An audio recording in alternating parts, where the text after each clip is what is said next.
అందరికీ వందనాలండి. మీకందరికీ ఒక విషయం చెప్పాలని నేను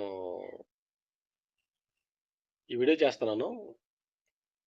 ముఖ్యంగా ఇది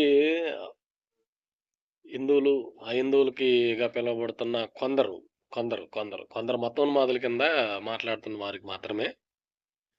ఏంటంటే ప్రతి ఒక్కరు మాట్లాడితే దశం భాగం 10% మీ పాస్టర్‌లు తీసుకోవట్లేదా అని అడుగుతున్నారు.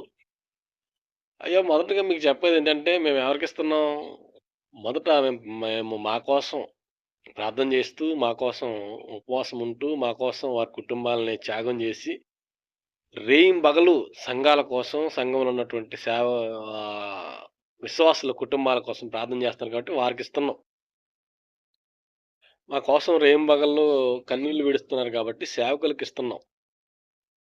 అంటున్నారు మీరు పాస్టర్‌లకి దశం భాగం ఇస్తున్నారు. పాస్టర్‌లకి దశం భాగాలు ఇలానే కొనసాగిస్తూ మాట్లాడుతున్నారు కదా మీరు. మిమ్మల్ని ఇంకొక మాట్లాడాలనుకుంటున్నాను. ఏంటయ్యా అంటే మీకు మాలానే మీకు పంతులుంటారుగా.